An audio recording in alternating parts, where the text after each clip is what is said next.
திருவண்ணாமலை மாவட்டத்தில் தடை செய்யப்பட்ட குட்கா பொருட்களை காரில் கடத்தி வந்த நபரை போலீசார் மடக்கி பிடிக்க முயன்றபோது சுங்கச்சாவடி தடுப்புச் சுவரில் மோதி விபத்திற்குள்ளான வீடியோ காட்சிகள் வெளியாகியுள்ளன. வாகன சோதனையின் போது நள்ளிரவில் நடந்தது என்ன?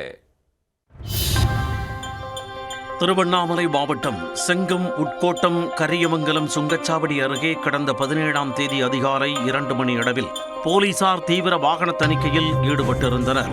அப்பொழுது அந்த வழியாக சந்தேகத்திற்கிடமாக வந்த மாருதி சுசுகி எஸ்-கிராஸ் காரை போலீசார் சோதனைக்காக நிறுத்த முயன்றுள்ளனர். ஆனால் போலீசாரின் சோதனையை பார்த்ததும் காரை ஓட்டி வந்த நபர் வாகனத்தை நிறுத்தாமல் அதிவேகமாக சென்றுள்ளார். இதையடுத்து உஷாரான போலீசார் தங்களது வாகனத்தை சாலையின் குறுக்கே நிறுத்தி அந்த காரை மடக்கி பிடிக்க முயன்றுள்ளனர்.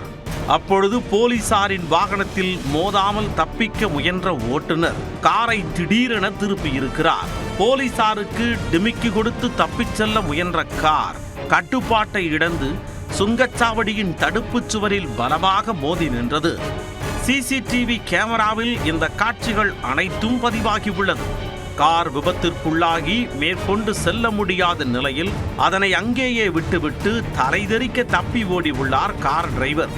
அருகில் இருந்த வயல்வெளிக்குள் இறங்கி இருட்டிற்குள் தப்பிச் சென்றதாக போலீசார் தெரிவித்துள்ளனர்.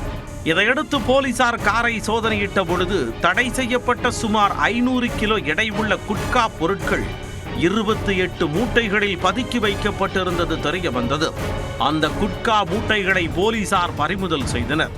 மேலும் காரில் பொருத்தப்பட்டிருந்த பதிவெண் குறித்தும் போலீசார் நடத்திய விசாரணையில் அது போலியானது என்பது தெரிய வந்துள்ளது.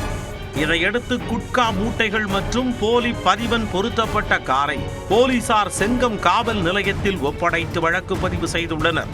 தப்பியோடிய ஓட்டுநர் யார்? இந்த குட்கா பொருட்கள் எங்கிருந்து கொண்டு வரப்பட்டன, யாருக்காக கடத்தி செல்லப்பட்டன என்பது குறித்து போலீசார் தொடர்ந்து விசாரித்து வருகின்றனர்.